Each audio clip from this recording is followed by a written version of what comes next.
The live TV, सच सबसे आगे। इस 2024 के लोकसभा चुनाव में एक बात तो याद रखी जाएगी, हमेशा आगे तक लोग याद रखेंगे कि जिस तरह से पक्षपाती रवैया रहा मीडिया के एक बड़े वर्ग का, वो सबने देखा है और वो इतिहास में दर्ज भी हो गया। मैं सबकी बात नहीं कर रहा, मैं उनकी बात कर रहा हूँ जिन्होंने अपने आप को गोदी में परिवर्तित कर दिया है और वो गोदी में खेल रहे हैं उनके, जिन्होंने शायद देश में न कोई काम किया है न कुछ किया है और 10 साल के बाद तीसरी बार भी वो चाहते हैं कि उनको सरकार सौंप दी जाए। नरेंद्र मोदी जी ने एक ऐसा बयान दिया है, अगर कोई विपक्ष के नेता ने दिया होता तो अब तक तो आग लगा दी गई होती पूरे राजनीतिक हलकों में, राजनीतिक तौर के ऊपर जो राजनीतिक आग है वो लग गई होती। मोदी जी ने ऐसा बयान दिया जिसकी कोई आलोचना नहीं हो रही है, जबकि सिर्फ मीडिया में नहीं हो रही है बल्कि हर तरफ हो रही है। खास तौर पे कर्नाटक का हर एक व्यक्ति दुखी है, वो अपमानित महसूस कर रहा है नरेंद्र मोदी जी के एक ऐसे बयान से जिसमें उन्होंने ये कहा है कि कर्नाटक के पूरे लोगों को पापी कह दिया, कि कांग्रेस की सरकार चुनने का पाप किया है इन लोगों ने। आप सोचिए, क्या ये एक प्रधानमंत्री की भाषा हो सकती है? मैं आपको सुना देता हूँ, ये सुन लीजिए। ये नरेंद्र मोदी जी का बयान है जो कर्नाटक के जनता के बारे में क्या ख्याल है आपके सामने है। ये कर्नाटका वालों ने जो पाप किया है उसकी सजा आप इस चुनाव में दीजिए और मोदी आने वाले वर्षों में भी आपको गारंटी देता है। साफ तौर के ऊपर नरेंद्र मोदी जी कह रहे हैं कि ये कर्नाटका वालों ने जो पाप किया है उसका बदला आप लोगों को लेना है बीजेपी को जिता के। आप सोचिए कि आज हार की बौखलाहट किस स्तर पे है, हार का डर किस लेवल के ऊपर पहुंच चुका है और आज इस तरह के बयानों से साफ समझ में आ रहा है कि बीजेपी के लिए ये चुनाव वाकई में एक अंडरकरंट जो था उसने मुसीबत खड़ी कर दी है। भारतीय जनता पार्टी की लोग बातें इसलिए सुनना नहीं चाह रहे हैं क्योंकि लोगों को जानना है कि उनके लिए बीजेपी के पास क्या है, पिछले 10 सालों में बीजेपी क्यों नाकाम हुई सरकार के तौर के ऊपर।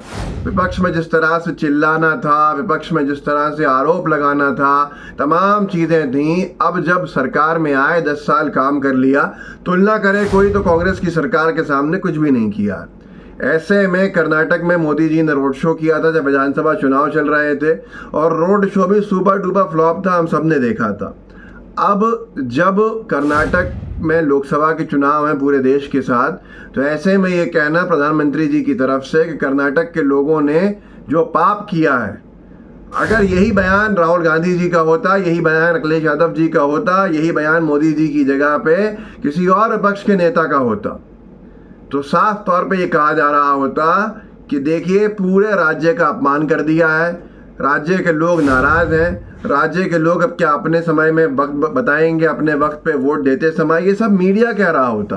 लेकिन क्योंकि ये बात मोदी जी ने कही है तो या तो किसी में दम नहीं है कहने का, आलोचना करने की, सवाल खड़े करने का, या फिर जवाब देना ही अपना पेशा बना लिया है। बीजेपी के ऊपर कोई मुसीबत आए तो उसके लिए क्या, उसकी तरफ से हम क्या जवाब दे सकते हैं, हम इसमें क्या अपना योगदान दे सकते हैं, इस स्तर पर चले गए। क्या बौखलाहट है कि आज इस बयान पे भी कोई निंदा नहीं हो रही है मीडिया में, लेकिन बीजेपी के माइनॉरिटी सेल के ही अध्यक्ष ने राजस्थान के बीकानेर के अगर सवाल खड़ा कर दिया कि मुसलमानों के लिए ये शब्द जो बोले हैं वो सही नहीं बोले हैं मोदी जी ने, तो उसको गिरफ्तार कर लिया गया है और उसके बयानों से ये समझ लीजिए कि माहौल ख़राब होने का डर है। ललन टॉप ने लिखा है कि बीजेपी माइनॉरिटी सेल के पूर्व अध्यक्ष उस्मान गनी ने पीएम मोदी के घुसपैठिया वाले विवादित बयान की आलोचना की थी। अब बीकानेर पुलिस ने उन्हें हिरासत में ले लिया है।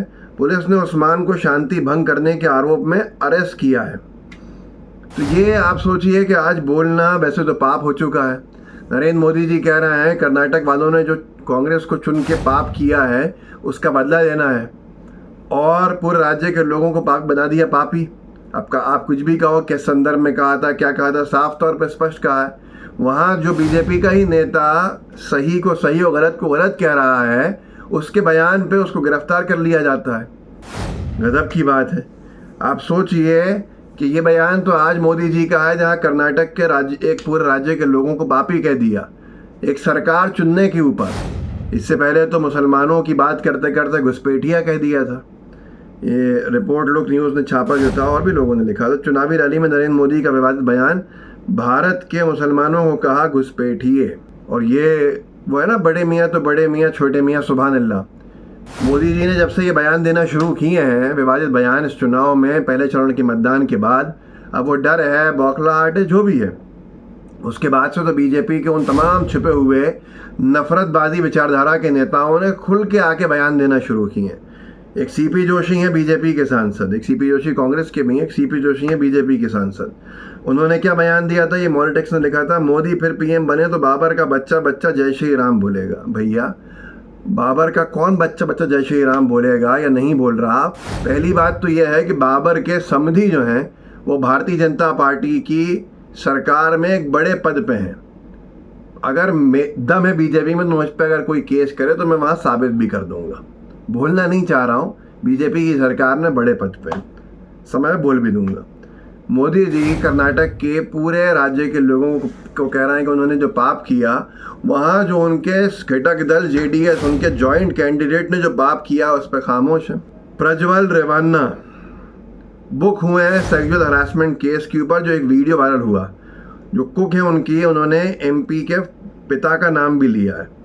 और नरेंद्र मोदी जी ने हसन के जो कैंडिडेट हैं, इसमें साफ लिखा हिंदुस्तान टाइम्स ने, हसन बीजेपी कैंडिडेट प्रज्वल रेवन्ना के खिलाफ जो शिकायत हुई है और एक सेक्स सीडी को लेकर शिकायत है, उस पर एक लफ्ज़ नहीं बोल रहे हैं। कर्नाटक में इतने बड़े बड़े बयान दे दिए, लेकिन अपने कैंडिडेट के इस कृत्य पे एक लफ्ज़ नहीं बोला। जैसे ही एसआईटी बनी, मुख्यमंत्री सिद्धरामैया जी ने एसआईटी बनाई वहाँ पे जांच के लिए, तो प्रज्वल रेवन्ना जो है वो भाग गए देश छोड़ के। ना ही तो रेखा शर्मा जो नेशनल कमीशन फॉर वुमेन की अध्यक्ष हैं, जो जगह जगह पे बार बार छोटे से बयान पे भी वे विपक्ष के नेताओं को नोटिस समन कर देती हैं, केस रजिस्टर कर लेती हैं, ना उन्होंने कोई रजिस्टर किया है केस, ना उन्होंने कर्नाटक जाने का काम किया, ना मोदी जी ने कोई बयान दिया। ये है बीजेपी के फर्जी वाड़े की असलियत। इस वीडियो को आगे बढ़ाइएगा, लोगों को जागरूक जरूर कीजिएगा। जय हिंद, जय भारत। द लाइव टीवी, सच सबसे आगे।